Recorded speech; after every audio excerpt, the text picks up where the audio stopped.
Dans cette vidéo, nous verrons les ratios et les taux. Comme que nous avons vu dans le billet d'entrée, c'est que le ratio, ça s'exprime par le poids relatif des effectifs par rapport aux effectifs d'une autre catégorie. Donc, ce qu'on avait vu dans le billet d'entrée, c'est qu'on était surtout intéressé au ratio qu'on appelle entier.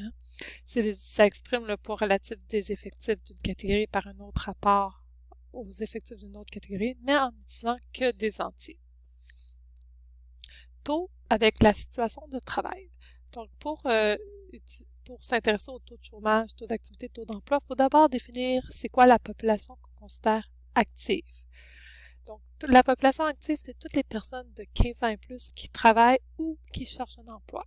Donc, on peut résumer ça comme étant les personnes équipées plus les chômeurs. Avec ça, on va pouvoir définir certains taux. Donc, le premier, c'est le taux de chômage. Donc, c'est le pourcentage de chômeurs dans les gens actifs, donc ceux qui peuvent travailler ou ceux qui cherchent un emploi. Donc, c'est le nombre de chômeurs divisé par la population active fois 100. Le taux d'activité va plutôt être défini par la population active sur la population en âge de travailler, donc les 15 ans et plus, fois 100. Le taux d'emploi, c'est les personnes qui ont un emploi parmi ceux qui peuvent travailler, donc sont en âge de travailler, encore une fois, fois 100. La population de 15 ans et plus est considérée donc des populations actives et des populations inactives. Dans la population active, on considère les chômeurs et ceux qui ont un emploi. On va ouvrir sur Excel un premier données construites A20 et on va travailler dans les onglets, les feuilles, Emploi Alberta, Emploi Manitoba, puis on va essayer de répondre aux questions suivantes. Donc, allons ouvrir le fichier Excel.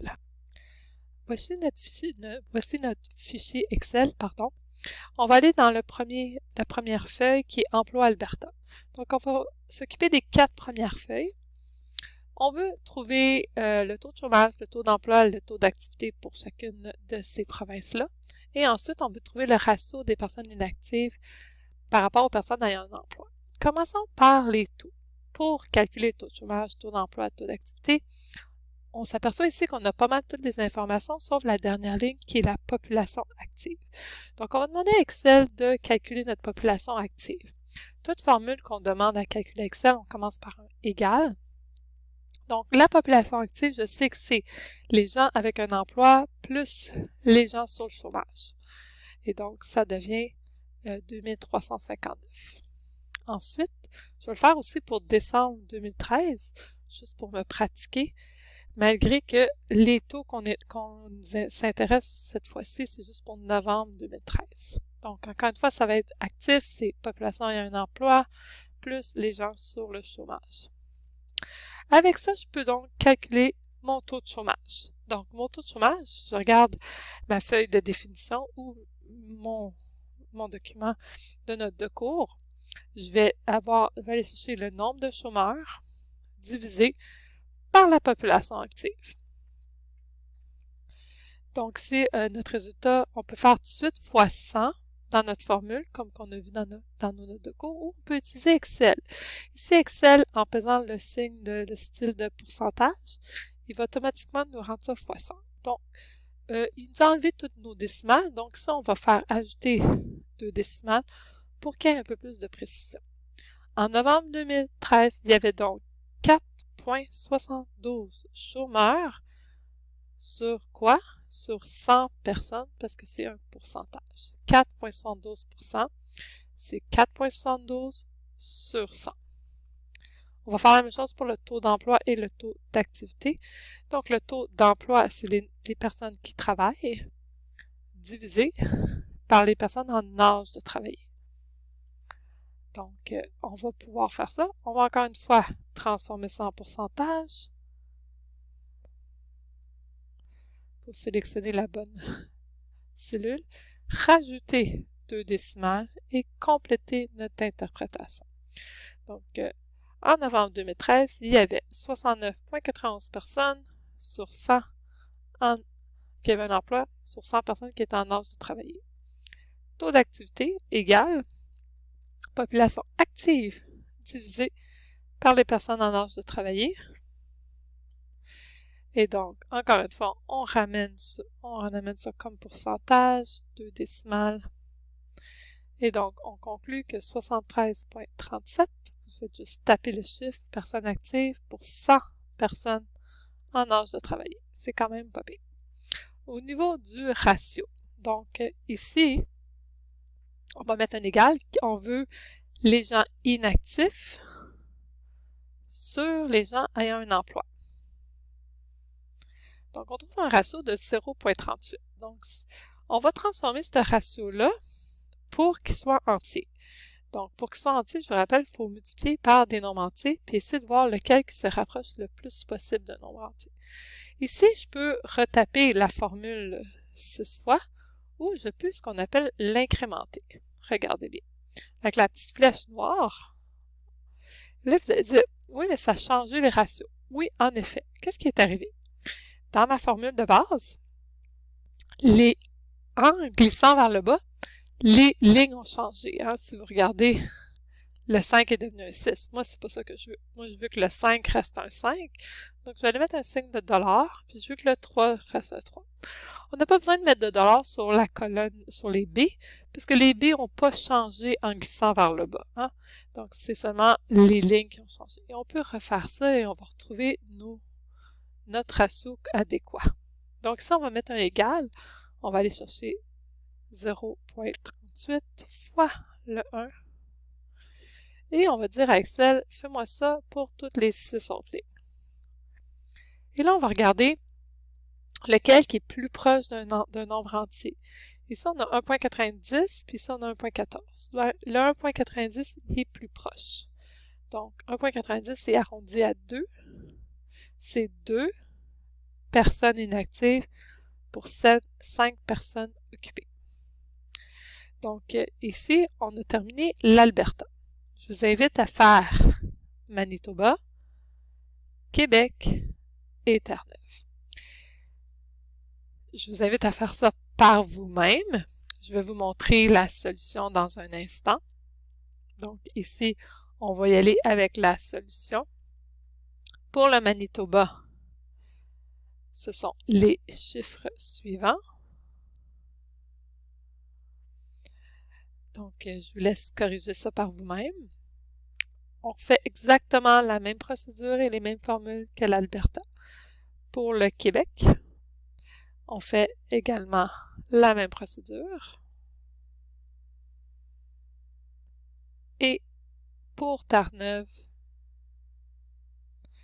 donc vous pouvez mettre pause à la vidéo pour bien vous corriger. Donc, on va retrouver les mêmes formules. Donc, on va essayer de répondre à notre question. Retournons à nos notes. Donc, si quelle province admet la plus grande proportion de personnes inactives? Dans quelle province est-il le plus difficile de se trouver un emploi? Quelle province admet la plus forte proportion de gens sur le marché lorsqu'ils sont en âge de travailler? Quelle province admet une plus grande proportion des gens ayant un emploi parmi ceux en âge de travailler? Et quel lien pourrait-on faire entre le taux de chômage? Je vous invite à essayer de répondre par ces questions-là suite à votre fichier Excel par vous-même. Et vous devriez retrouver Terre-Neuve-Labrador pour la première question, Terre-Neuve-Labrador pour la deuxième question, Alberta pour la troisième, Alberta pour la quatrième. Et quel lien peut-on faire entre le taux de chômage et le taux d'emploi? Bien évidemment, si le taux de chômage est élevé, le taux d'emploi est faible. Et vice-versa. S'il y a peu de chômage, ça veut dire qu'il y a beaucoup de monde qui travaille. Donc, on peut écrire ça comme ça. Au niveau de la démographie. Donc ici, on va parler, pour faire les taux de natalité et de mortalité, il faut qu'on parle de population moyenne. La population moyenne, c'est le nombre de personnes vivant au 1er janvier, plus le nombre de personnes vivant au 1er juin, qui est à moitié de l'année, divisé par 2. Ce qui fait que ça va nous donner les taux de natalité. Donc, on parle de naissance vivante. Hein? Donc, on ne considère pas les bébés qui meurent à la naissance. Donc, le taux de natalité, c'est le nombre de naissances vivantes sur la population moyenne fois 100. Ça peut être aussi fois 1000 ou 10 000 si c'est très petit. Le taux de mortalité, c'est le nombre de décès sur la population moyenne. Et on parle de taux d'accroissement naturel ou diminution, c'est le nombre de naissances moins le nombre de décès sur la population moyenne fois 100.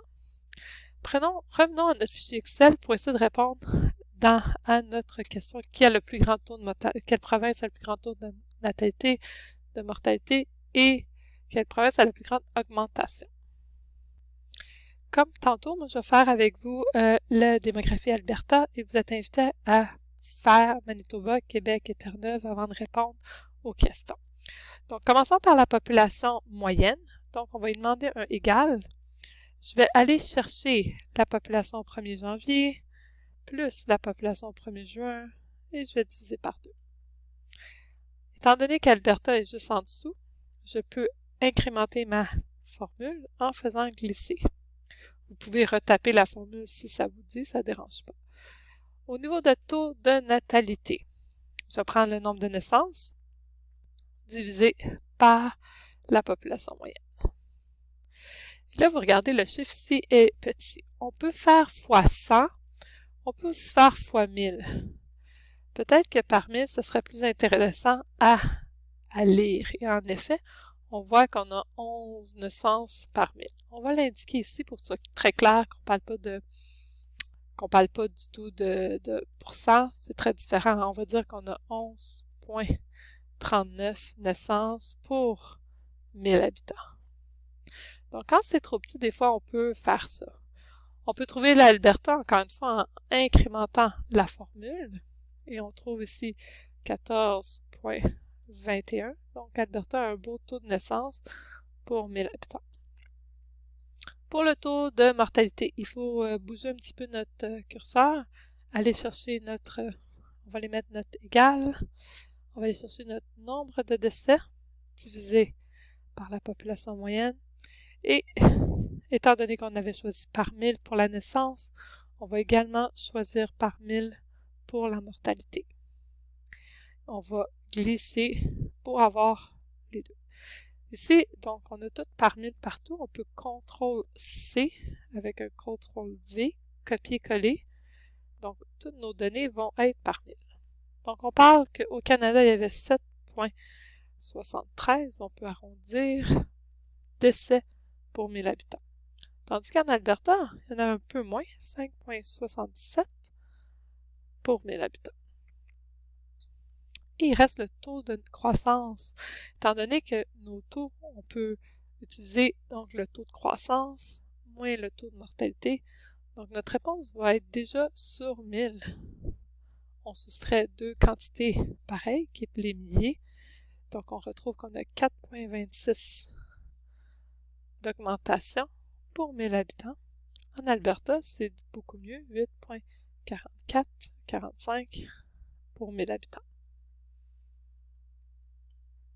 Donc là, je vous invite à remplir la démographie de Manitoba, la démographie de Québec et la démographie de Terre-Neuve. Prenez quelques minutes, mettez pause sur votre... Et je vous donne les réponses de ça. Pour Alberta, on retrouve les taux suivants. Vous pouvez vous corriger, c'est les mêmes formules. Pour le Québec, voici les réponses. Et pour Terre-Neuve, voici les réponses.